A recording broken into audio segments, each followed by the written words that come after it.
Hello guys, channel knowledge for you में आपका स्वागत है। इस वीडियो में हम कक्षा 12वीं की अर्थशास्त्र का इकाई 4 पूर्ण प्रतिस्पर्धा की स्थिति में फर्म का सिद्धांत, जो कि प्रश्न बैंक 2022-2023 का है, इसके महत्वपूर्ण प्रश्नों को हल करेंगे। तो चलिए देखते हैं। प्रश्न नंबर 1 है, सही विकल्प चुनिए। कोई फर्म में संतुलन होता है, मतलब कोई फर्म संतुलन में कब होती है, इसका यह मीन्स है ना। यहाँ से मैं आप हटा सकते हैं। तो कोई फर्म संतुलन में होता है जब, कब होगा वो, एम आर बराबर एम सी होगा, है ना, या फिर एम आर अधिक होगा एम सी से, या एम आर कम होगा एम सी से, या एम आर बराबर एम सी बराबर 0 होगा तब। तो इनमें से कौन सा सही है? एम आर मतलब marginal revenue equal marginal cost है, यानी सीमांत आगम।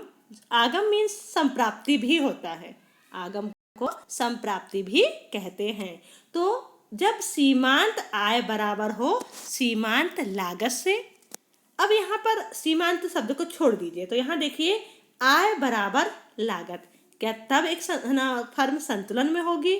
या जब आय अधिक होगी लागत से, तब क्या फर्म संतुलन में होगी? या आय कम हो लागत से, तब फर्म संतुलन में होगी? या आय बराबर लागत बराबर 0 हो, मतलब आय भी 0 हो लागत भी 0 हो, क्या तब फर्म संतुलन में होगी? तो यहाँ पर हमको संतुलन पूछा गया, तो संतुलन कब होगा? जब आय और लागत बराबर होगी, वहां पर अधिकतम लाभ की प्राप्ति होगी, तो वहां पर फर्म का क्या हो जाएगा? संतुलन हो जाएगा। तो यहाँ पर उत्तर आ जाएगा एम आर बराबर एम सी। दूसरा है, पूर्ति निम्नलिखित में से किससे जुड़ी होती है? पूर्ति, अब पूर्ति मतलब क्या होता है? सप्लाई, है ना। अब सप्लाई कौन करता है? एक उत्पादक करता है। सप्लाई कौन करता है? एक उत्पादक करता है। तो यहाँ पर पूछा गया है कि पूर्ति निम्नलिखित में किससे जुड़ी होती है? किसी समय की अवधि से, कीमत से, आ और बा दोनों से, या इनमें से कोई नहीं। तो इसका सही उत्तर होगा किसी समय की अवधि, यह भी सही है, और कीमत यह भी सही है। तो दोनों सही होने से उत्तर हो जाएगा सा, आ और बा दोनों ही। तीसरा है, अन्य बातें समान रहें तो वस्तु की कीमत तथा पूर्ति की मात्रा में धनात्मक संबंध क्या व्यक्त करता है?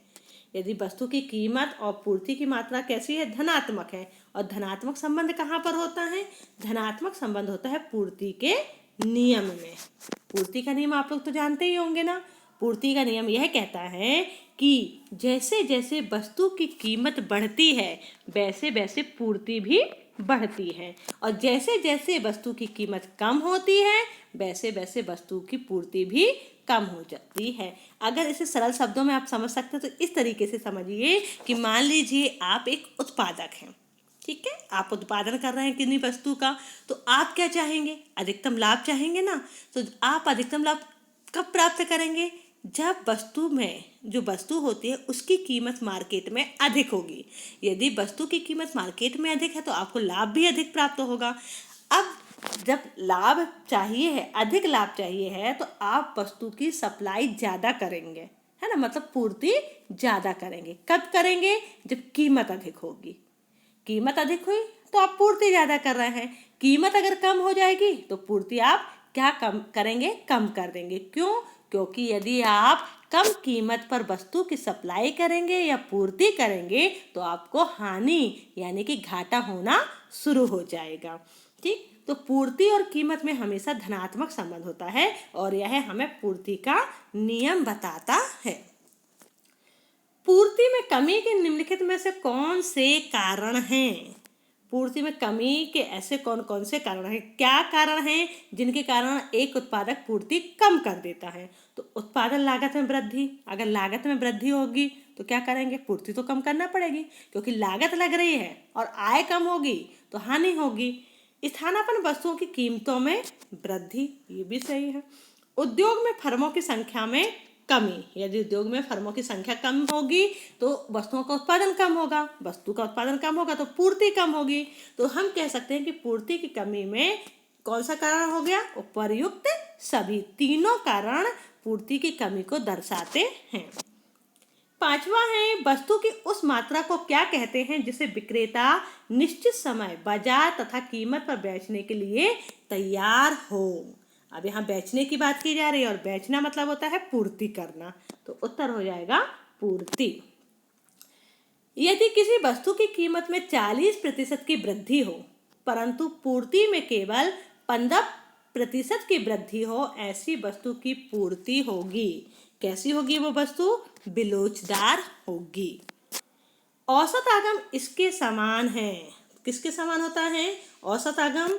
औसत आगम कीमत और कुल आगम को कुल उत्पादन से भाग करना, दोनों ही शामिल होते हैं इसमें। तो उत्तर हो जाएगा सा, आ तथा बा दोनों। ES बराबर 0 का अर्थ है कि पूर्ति की लोच। इसका क्या मतलब होता है? पूर्ति की लोच। पर कैसी पूर्ति की लोच? पूर्णतः बिलोचदार पूर्ति की लोच। नेक्स्ट है, निम्नांकित चित्र प्रदर्शित करता है। यहाँ पर एक चित्र दिया हुआ है और यह चित्र क्या बता रहा है? यहाँ पर आपको दिखाई दे रहा है कि आपकी क्वांटिटी, मात्रा जो दी हुई है वो घट और बढ़ रही है ना। पहले जो मात्रा थी यह मात्रा थी, बढ़ के ये हो गई है, लेकिन कीमत क्या है? स्थिर है। यहाँ पर क्या बताया रहा है? कीमत स्थिर है, कीमत में परिवर्तन नहीं हुआ है, लेकिन वस्तु में परिवर्तन हो गया है। वस्तु की जो मात्रा है उसमें परिवर्तन हुआ है। तो यह क्या बताने की कोशिश कर रहा है? कौन सी पूर्ति है? तो यह पूर्ति होती है पूर्णतः लोचदार पूर्ति। मतलब पूर्णतः लोचदार पूर्ति में कीमत में वृद्धि नहीं होती, न कमी होती है। मतलब किसी प्रकार का कोई परिवर्तन नहीं हो रहा है, लेकिन उसकी मात्रा में वृद्धि या कमी होती है, मतलब परिवर्तन होता है। निम्नांकित चित्र प्रदर्शित करता है। अब इस चित्र को देखिए और बताइए कि इस चित्र में क्या प्रदर्शित हो रहा है। यहाँ पर क्या हो रहा है? मात्रा स्थिर है। अभी इसके पहले क्या देखा था? कीमत स्थिर थी, मतलब कीमत में किसी प्रकार के कोई परिवर्तन नहीं हो रहा था। अब यहाँ पर मात्रा में किसी प्रकार का कोई परिवर्तन नहीं हो रहा, कीमत घट और बढ़ रही है। ठीक है, मतलब कीमत में परिवर्तन हो रहा है लेकिन मात्रा में परिवर्तन नहीं हो रहा है। तो ऐसी पूर्ति कौन सी पूर्ति कहलाती है? पूर्णतः बिलोचदार पूर्ति कहलाती है। अब प्रश्न दूसरा है, रिक्त स्थान भरिए। खाली स्थान सदैव वस्तु की प्रति इकाई कीमत को प्रदर्शित करता है। कौन करता है? AR मतलब औसत आगम। जब MR मतलब सीमांत आय खाली स्थान होता है तब TR मतलब कुल आगम अधिकतम होता है।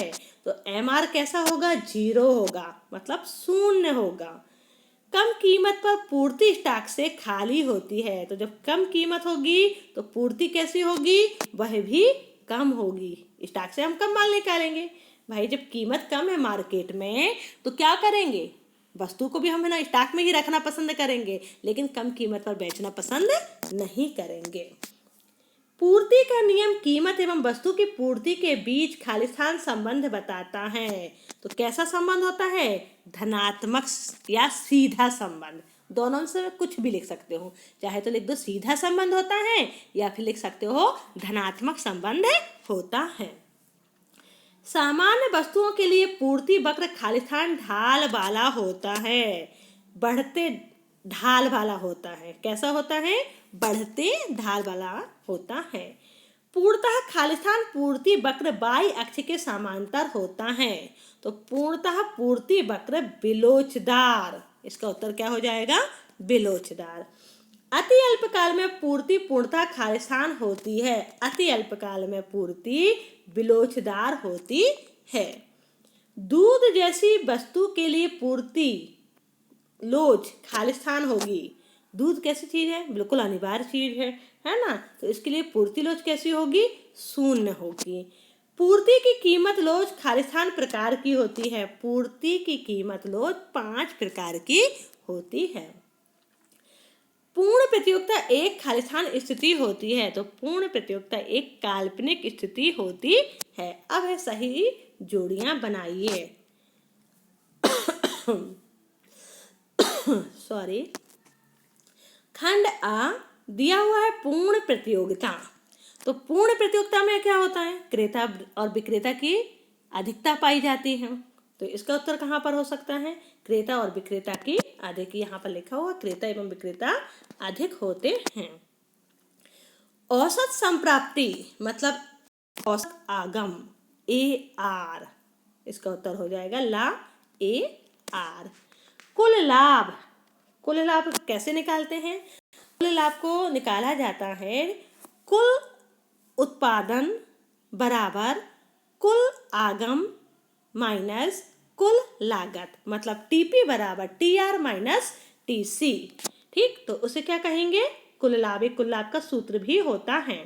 ठीक है, तो ये हो जाएगा इसका उत्तर, मतलब इसका उत्तर है रा। पूर्ण प्रतियोगिता में कार्य का समय, यहाँ पर थोड़ा सा कार्य का समय जो लिखा हुआ थोड़ा सा डिफरेंस है। तो इसका सही उत्तर होगा मांग तथा पूर्ति द्वारा। पूर्ण प्रतियोगिता मांग और पूर्ति द्वारा प्रभावित होती है ना। अब पूर्ति का नियम। तो पूर्ति का नियम क्या कहता है? पूर्ति का नियम कहता है कीमत एवं पूर्ति में सीधा संबंध होता है। तो इसका उत्तर कहाँ मिलेगा? कीमत एवं पूर्ति में सीधा संबंध होता है। पूर्ति का विस्तार। अब विस्तार कब होगा? जब कीमत बढ़ जाएगी। जैसे कीमत बढ़ेगी तो विस्तार हो जाएगा, मतलब जब ऊंची कीमत होगी तो पूर्ति भी अधिक होगी। पूर्ति का संकुचन। संकुचन मतलब सिकुड़ना, कम होना, कमी होना, है ना। तो ये कब होगा? जब कम कीमत होगी तो पूर्ति कैसी होगी? कम होगी। स्टॉक में क्या होता है? वस्तु की वह मात्रा जो विक्रेताओं के पास मौजूद है, उसको स्टॉक कहते हैं ना। हमारे पास जो सामान पहले से रखा हो तो उसे क्या कहते हैं? स्टॉक कहा जाता है। पूर्ति तालिका क्या दर्शाती है? पूर्ति तालिका, पूर्ति तालिका बताती है कि वस्तु की विभिन्न कीमतों पर बेचे जाने वाली मात्रा के बारे में। पूर्ण प्रतियोगिता में मूल्य निर्धारण। अब पूर्ण प्रतियोगिता में मूल्य निर्धारण कैसे होगा? TR माइनस TC के द्वारा, मतलब कुल आगम ऋण कुल लागत के द्वारा, है ना। तो यहाँ पर देख सकते हैं। नेक्स्ट है प्रश्न चौथा। एक शब्द या एक वाक्य में उत्तर लिखिए। एक वस्तु की अतिरिक्त इकाई बेचने से कुल आगम में जो वृद्धि होती है उसे क्या कहते हैं? हम एक अतिरिक्त इकाई बेच रहे हैं तो उसे क्या कहा जाएगा? सीमांत आगम कहा जाता है। पूर्ण प्रतियोगिता में एक फर्म का साम्य कहाँ होता है? साम्य मतलब संतुलन। तो संतुलन TR बराबर जब TC हो, है ना, या फिर MR बराबर जहाँ पर MC हो, वहाँ पर फर्म का साम्य होता है। बाजार में एक वस्तु की क्रेता विक्रेता की अधिक संख्या किस प्रकार के बाजार की विशेषता है? तो जहाँ पर क्रेता और विक्रेता की संख्या अधिक बताई जाती है तो वह कौन सा बाजार होता है? पूर्ण प्रतियोगिता बाजार होता है। पूर्ति का नियम किनके बीच धनात्मक संबंध को बताता है? पूर्ति का नियम कीमत और पूर्ति के बीच धनात्मक या सीधा संबंध बताता है। पूर्ति की कीमत लोच कितने प्रकार की होती है? 5 प्रकार की होती है। जब कीमत एवं पूर्ति समानुपात में परिवर्तित होती है तो उसे वह किस प्रकार की लोच कहलाती है? वह लोचदार कहलाती है। ठीक है। मूल्य ह्रास क्या है? मूल्य ह्रास का अर्थ टूट फूट के कारण संपत्ति के मूल्य में कमी है। मूल्य ह्रास का क्या मतलब हुआ? मूल्य ह्रास का मतलब हुआ कि जो टूट फूट हो रही है, हमने एक बार मशीन लगा दी, अब मशीन 1 साल 2 साल 3 साल चली, उसमें क्या होगा? उसके जो कलपुर्जे होंगे, नट बोल्ट होंगे, वो भी घिसेंगे, उसके पार्ट घिस जाएंगे, है ना, कुछ टूट फूट भी होगी। तो इस टूट फूट के कारण संपत्ति का मूल्य कैसा हो जाता है? कम हो जाता है। मान लीजिए कोई संपत्ति हमने खरीदी, कोई मशीन हमने 1 लाख की खरीदी, 2-4 साल के बाद उसके रेट क्या आ जाएगा? बहुत डाउन हो जाएगा। क्यों? क्योंकि वो पुरानी भी हो चुकी है, टूट फूट भी हुई है। तो उसी को क्या कहा जाता है? उसे मूल्य ह्रास कहा जाता है। प्रति इकाई लाभ का सूत्र लिखिए। प्रति इकाई लाभ का सूत्र है प्रति इकाई लाभ बराबर कुल लाभ बटे कुल उत्पादन, यानी कि जब हम कुल लाभ में कुल उत्पादन का भाग दे देंगे तो हमें कुल क्या मिल जाएगा, हमें प्रति इकाई लाभ प्राप्त हो जाएगा। लाभ अधिकतम करने की शर्तें क्या हैं? तो लाभ अधिकतम करने की शर्तें क्या होती हैं? परिवर्तनशील लागत है। यहाँ पर सारी ये मिस्टेक दिख रहा है, अभी देखते हैं इसको, है ना। कुल आगम का सूत्र लिखिए। कुल आगम का सूत्र क्या है? कुल आगम कीमत गुणित बेची गई मात्रा। तो मतलब TR बराबर P गुणित Q, इसका सूत्र हो जाएगा। अब आता है प्रश्न 5वां, सत्य असत्य बताइए। पूर्ति का संकुचन बताता है कि अधिक कीमत पर कम पूर्ति। पूर्ति का संकुचन ये पूछा गया है कि सही है कि गलत है। तो पूर्ति का संकुचन क्या बताता है? संकुचन मतलब कमी। तो क्या बताता था? अभी हमने पढ़ा था कि कम कीमत पर कम पूर्ति, वो संकुचन कहलाता है। ठीक है, तो ये कैसा हो जाएगा? ये गलत हो जाएगा। ठीक, तो इसे हम क्या कर दें? ये गलत हो गया। ठीक, इसको चेंज कर दें ताकि आप लोगों को ये दिखने लगे। चलिए, ये कैसा है? ये गलत हो गया। फिर है आपका सामान्य वस्तुओं के लिए पूर्ति वक्र बढ़ते ढाल वाला होता है। सामान्य वस्तुओं के लिए पूर्ति वक्र बढ़ते ढाल वाला होता है, यह सही है। फिर है अधिक कीमत पर स्टॉक पूर्ति बाजार में पूर्ति अधिक होती है, यह भी सही है। पूर्ति का नियम कीमत तथा पूर्ति के बीच विपरीत संबंध बताता है, बिल्कुल गलत। सीधा संबंध बताता है, मतलब धनात्मक संबंध बताता है। तो ये क्या हो जाएगा? ये गलत हो जाएगा। नेक्स्ट है वस्तु की समान कीमत पूर्ण प्रतियोगिता की विशेषता है। तो यह कैसा हो जाएगा? सही है। कुल लाभ बराबर कुल आगम कम होता है कुल लागत से, क्या सही है ये? तो यह आपका गलत हो जाएगा, है ना, क्योंकि यहाँ पर कौन सा निशान आएगा? ऋण का आएगा तो सही होता, लेकिन यहाँ पर क्या दिया हुआ है? यहाँ पर दिया है कम होना, तो यह कैसा हो जाएगा? गलत हो जाएगा। प्रति इकाई लाभ बराबर कुल लाभ बटे कुल उत्पादन, ये कैसा है? ये सही है ना, क्योंकि अभी हमने देखा ना कि प्रति इकाई लाभ का सूत्र होता है बराबर कुल लाभ बटे कुल उत्पादन। पूर्ति की कीमत लोच की 3 श्रेणियां होती हैं, तो क्या यह सही है? ये 8वें नंबर का है, तो ये गलत हो जाएगा। 3 श्रेणियां नहीं, 5 श्रेणियां होती हैं। पूर्णतः लोचदार पूर्ति को ES बराबर अनंत, ये अनंत का निशान है, तो अनंत से प्रदर्शित करते हैं, सही है। और पूर्णतः लोचदार पूर्ति को ES बराबर 0 से प्रदर्शित किया जाता है, यह भी सही है। अब है प्रश्न 6वां, लघुत्तरीय प्रश्न। पूर्ण प्रतिस्पर्धा की 3 विशेषताएं लिखिए। तो पूर्ण प्रतिस्पर्धा की 3 विशेषताएं निम्न प्रकार से हैं। पहला, क्रेताओं और विक्रेताओं का अधिक संख्या में होना। ये माना जाता है कि पूर्ण प्रतिस्पर्धा में क्रेता और विक्रेता की संख्या बहुत अधिक मात्रा में होती है।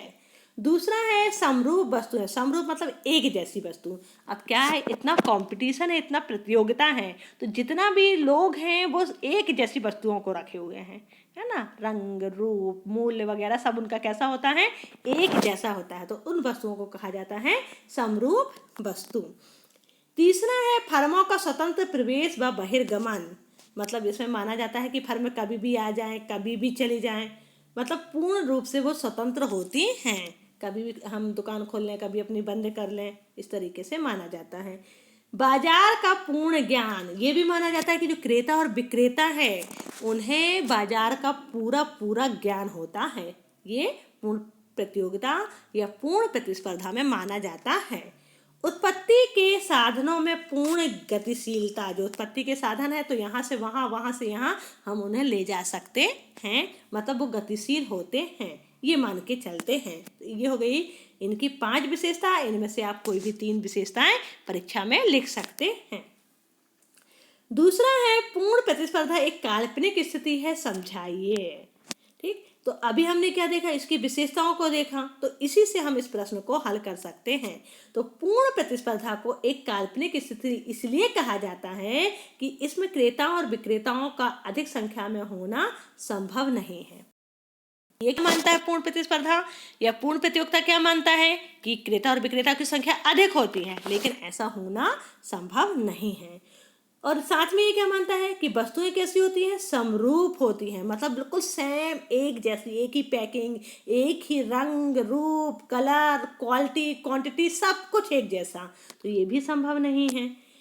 साथ में ये मानता है फर्मों का स्वतंत्र प्रवेश व बहिर्गमन संभव है, तो यह भी संभव नहीं है ना। बाजार का पूर्ण ज्ञान, तो क्रेता और विक्रेता को पूरी तरह से ज्ञान हो, हर वस्तु का मूल्य कैसा है, क्वालिटी कैसी है, ये सबका ज्ञान हो, ऐसा संभव ही नहीं है। और उत्पत्ति के जो साधन होते हैं वो पूर्ण गतिशील माने गए, तो ये भी सही नहीं है। और परिवहन साधनों को ये मानता है कि परिवहन साधन तो लगता ही नहीं है, तो ऐसा हो ही नहीं सकता कि भाई हम यहाँ से एक जगह से दूसरी जगह सामान लेके जाएं और कुछ लागत ना आए, तो ये मान के चलता है कि परिवहन साधनों का शून्य होना भी संभव नहीं है। तो इन सभी बातों को लेकर जब हम चलें तो हम यह देखते हैं कि जो पूर्ण प्रतिस्पर्धा होती है वह एक काल्पनिक स्थिति होती है। लाभ अधिकतमीकरण को समझाइए। तो एक फर्म उस समय साम्य की स्थिति में होती है जब वह अपने उत्पादन की मात्रा से संतुष्ट होता है। उत्पादन में कमी करने की या वृद्धि, यहाँ पर वृद्धि पढ़िएगा, वृद्धि करने की है ना, यहाँ पर वृद्धि पढ़िएगा, तो वृद्धि करने की उसमें कोई भी प्रवृत्ति नहीं पाई जाती। यह अवस्था उस समय होगी जब या तो फर्म को अधिकतम लाभ प्राप्त होंगे या फर्म को होने वाली हानि न्यूनतम होगी। अब है प्रश्न चौथा और प्रश्न 10वां, दोनों में यही पूछा गया था कि पूर्ति का नियम समझाइए, है ना। तो दोनों का उत्तर सेम है, इसलिए यहाँ पर हम एक ही बार इसे देखेंगे। तो पूर्ति का नियम चित्र द्वारा समझाइए। तो पहले तो समझिए कि पूर्ति होता क्या है।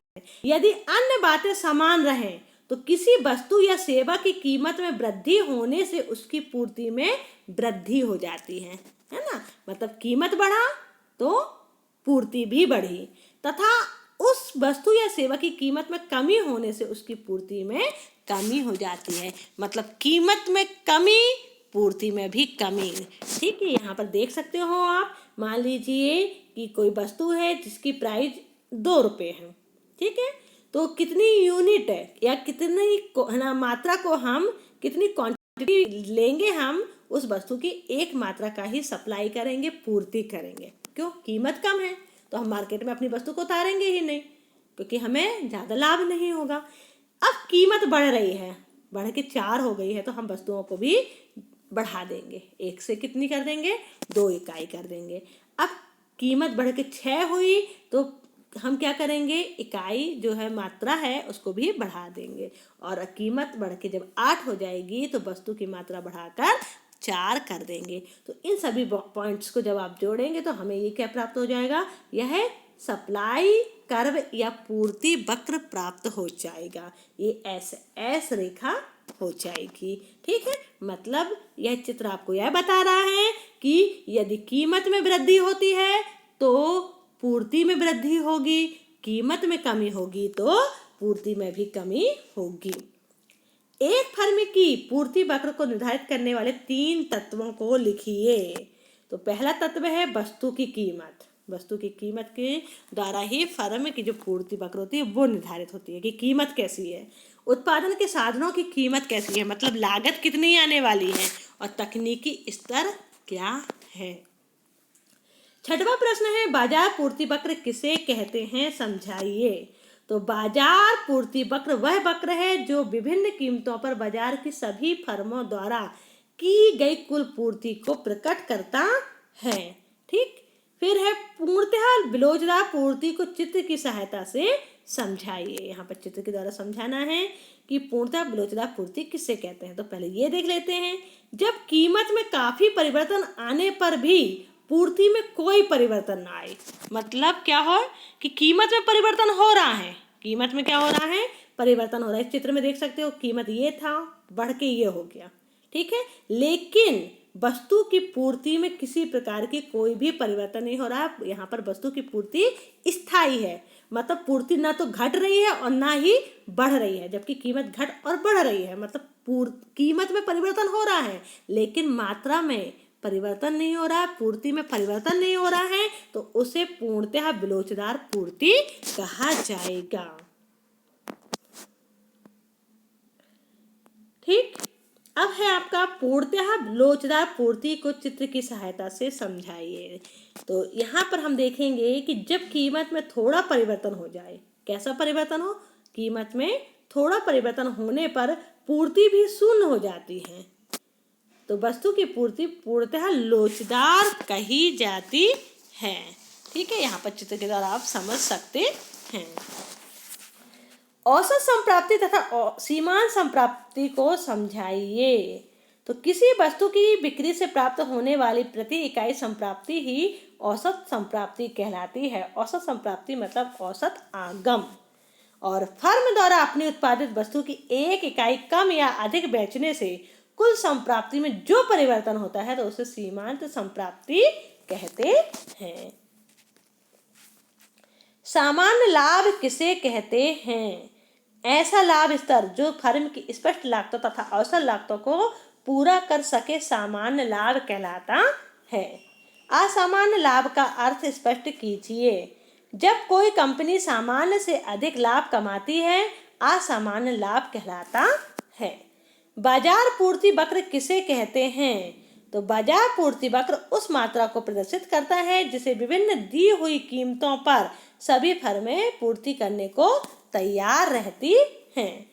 पूर्ति की लोच का अर्थ लिखिए। तो पूर्ति की लोच वह तकनीकी धारणा है जो कीमत में होने वाले परिवर्तन के परिणाम स्वरूप पूर्ति की मात्रा में होने वाले परिवर्तन की माप प्रस्तुत करती है, उसे पूर्ति की लोच कहा जाता है।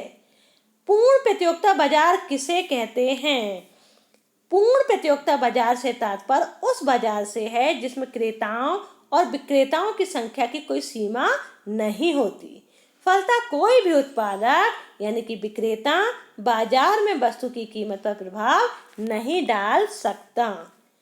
16वां प्रश्न है, फर्म के संतुलन बिंदु पर एमआर वक्र एमसी वक्र को नीचे से क्यों काटता है?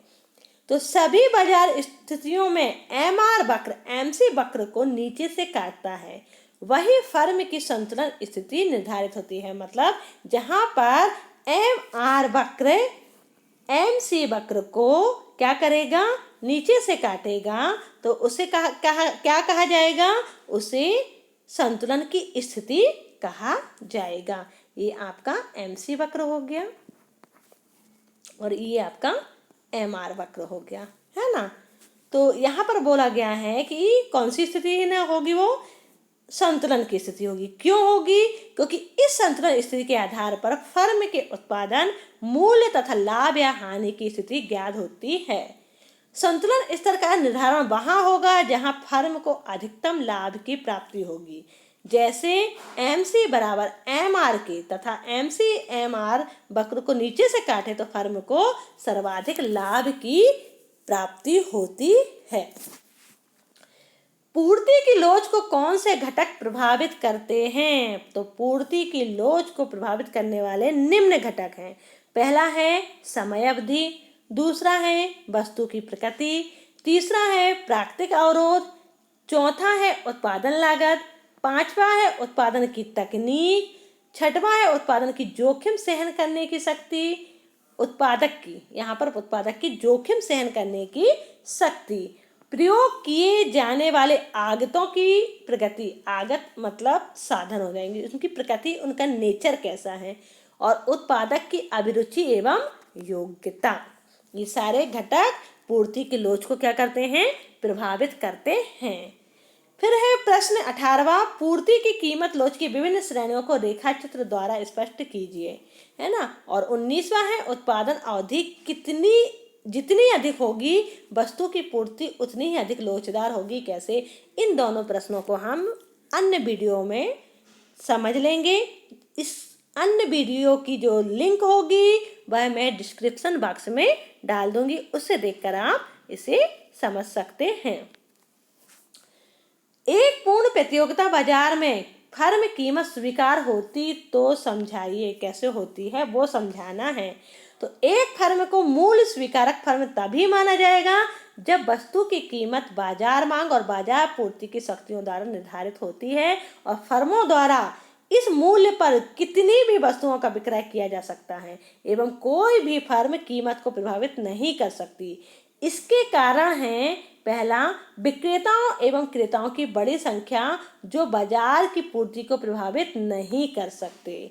दूसरा, वस्तुएं समरूप होती हैं, इसलिए कोई भी फर्म प्रचलित मूल्य से अधिक मूल्य वसूल करेगी तो क्रेता एक फर्म को छोड़कर दूसरे फर्म की ओर चले जाएंगे। और तीसरा है, क्रेता एवं विक्रेता को बाजार का पूर्ण ज्ञान होता है, अतः प्रत्येक फर्म मूल्य स्वीकारक होती है, क्योंकि माना जाता है कि विक्रेता और विक्रेताओं को पूर्ण ज्ञान है, तो इसलिए फर्म क्या करेगी, मूल्य स्वीकारक होती है। 21वां प्रश्न है, अल्पकाल में एक फर्म का पूर्ति वक्र किस प्रकार का होता है। तो यहाँ पर देख लीजिए कि अल्पकाल में एक फर्म का पूर्ति वक्र किस तरीके का है। ठीक, तो एक फर्म का अल्पकालीन पूर्ति वक्र न्यूनतम औसत परिवर्ती मतलब होता है परिवर्तनशील लागत से ऊपर अल्पकालीन कीमत वक्र का बढ़ता हुआ भाग होता है तथा न्यूनतम औसत परिवर्ती लागत से कम सभी कीमतों पर निर्गत शून्य होता है। तो यहाँ पर आप चित्र से इसको अच्छी तरह से समझ लीजिए कि अल्पकालीन में किस तरीके से होगा। दीर्घकाल में एक फर्म का पूर्ति वक्र किस प्रकार का होता है। तो यहाँ पर दीर्घकाल में एक फर्म का पूर्ति वक्र किस तरीके से होता है, इस चित्र में आप देख सकते हैं। और एक फर्म का दीर्घकालीन पूर्ति वक्र दीर्घकालीन औसत लागत के बराबर अथवा उससे ऊपर दीर्घकालीन सीमांत लागत वक्र का बढ़ता हुआ भाग होता है, लेकिन न्यूनतम दीर्घकालीन औसत लागत से कम सभी कीमतों पर निर्गत शून्य है। रेखा चित्र में हम क्या कर रहे हैं, दीर्घकालीन औसत लागत से कम सभी कीमतों पर निर्गत शून्य है, यहाँ पर देखा जा सकता है। प्रश्न 23वां है, निम्न तालिका में एक प्रतिस्पर्धी फर्म की कुल लागत सारणी को दर्शाया गया है। वस्तु की कीमत 10 रुपये दी गई है, प्रत्येक स्तर पर लाभ की गणना कीजिए। तो वस्तु की कीमत कितनी है यहाँ पर, 10 रुपये, प्रति इकाई 10 रुपये। ठीक, तो प्रश्न दिया हुआ आपका, यहाँ उत्पादन दिए हुए हैं कि उत्पादन की कितनी मात्राएं हैं और लागत यहाँ पर दी हुई है। चलिए तो इसे हल कर लेते हैं। सबसे पहले ये उत्पादन लिखा है और ये आपके लागत लिखा हुआ है जो प्रश्न में दिया हुआ है, और कीमत आपके प्रश्न में ही दी हुई है कि कीमत कितनी है कि 10 रुपये प्रति इकाई। सबसे पहले हम क्या प्राप्त करेंगे, सबसे पहले तो हम कुल संप्राप्ति मतलब कुल आय कितनी हुई है ना, वो देखेंगे। तो यहाँ पर चलिए सबसे पहले क्या कर लेते हैं, गुणा कर लें। उत्पादन की गई वस्तु कितनी है, 0 है। ठीक है, अब जब 0 है तो क्या करेंगे, आप कुल संप्राप्ति को ज्ञात करना चाहते हैं तो कीमत दी है 10, उत्पादन 0, मतलब किसी प्रकार की कोई वस्तु का उत्पादन नहीं हुआ है, और कीमत 10 दी है तो इन दोनों का गुणा कर दीजिए, 10 शून्यम 0 होता है तो यहाँ पर 0 आ जाएगा। ठीक, अब आता है कीमत है 10 रुपये और 1 इकाई का उत्पादन किया गया, दोनों का गुणा कर दीजिए, 10 में 1 का गुणा करेंगे तो 10 एकम 10, 10 रुपये है, 2 इकाई है तो 10 दूनी 20, इसी तरीके से गुणा करते जाइए, 10 तिया 30, 10 चौको 40, 10 पना 50, 10 छिंग 60, 10 सते 70, 10 आठे 80, 10 नाम 90 और 10 धाम 100। तो ये क्या प्राप्त हो गया, हमें कुल संप्राप्ति प्राप्त हो 0, 10, 20, 30, 40, 50, 60, 70, 80, 90, 100, मतलब जितनी इकाइयाँ हमने उत्पादित की 10 रुपये प्रति इकाई की दर से उनको बेच दिया तो हमें ये राशि प्राप्त हुई है। अब राशि भी प्राप्त हो गई, हमारे पास लागत भी है, तो अब क्या चाहिए हमें, हम देखेंगे कि लाभ कितना हुआ है ना। अब हमने सबसे पहले 0 उत्पादन किया था, लेकिन लागत कितनी आई थी, 5 रुपये आई थी। ठीक है, कितनी लागत आ गई? 5। क्योंकि देखिए जब भी कभी आप किसी वस्तु का उत्पादन करेंगे तो उसके पहले आपको क्या करना पड़ेगा? भूमि की व्यवस्था करनी पड़ेगी, मतलब बिल्डिंग तो होनी चाहिए ना, मशीनों की व्यवस्था करेंगे, कच्चा माल मंगाएंगे। ये जब सारी ये चीज़ें मंगाएंगे तो पहले तो सबसे पहले खर्चा करना पड़ेगा। जब पहले लागत लगाएंगे, खर्च करेंगे, तब तो आप उत्पादन करेंगे। तो यहाँ पर उत्पादन अभी 0 है, लेकिन लागत कितनी आ गई? 5। ठीक है ना। अब 5 लागत आई है तो लाभ कितना कहलाएगा? यहाँ पर लागत 5 है, उत्पादन 0 है, तो लाभ होगा -5। अभी माइनस में चल रहा है, क्यों? क्योंकि अभी तो सिर्फ लागत लगी है, हमारे जेब का 5 रुपये खर्च हो चुका है। ठीक। अब दूसरा है 15 रुपये लागत आई है। कितना है? 15 रुपये लागत आई। कब? जब हम 1 इकाई का उत्पादन कर रहे हैं। 1 इकाई का कर रहे हैं तो लागत कितनी आ रही है? 15 रुपये, और कुल प्राप्ति कितनी है? 10 है। ठीक, तो हमको इनकम कितनी हुई? 10 रुपये की। खर्चा कितना किया हमने उस वस्तु को बनाने में?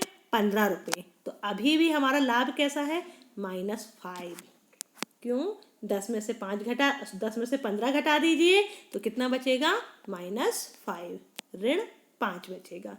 अब हम 2 इकाई का उत्पादन किए हैं, लागत रही है 22 रुपये, और हमको मतलब हमारी टोटल इनकम रही है 20 रुपये। अब क्या हो रहा है? क्या लाभ हो रहा है? अभी भी लाभ नहीं हो रहा, क्योंकि लागत अभी कैसी जा रही है? अधिक जा रही है, और इनकम कम हो रही है। तो 20 में से 22 गया, कितना बचेगा? 2। अब 30 रुपये आपकी जो इनकम हुई है, आय हुई है, और यहाँ पर लागत कैसी है? 27। तो यहाँ पर हम देख रहे हैं कि लागत अब 27 है और लाभ 30 है, मतलब हमें 3 रुपये का फायदा हुआ है।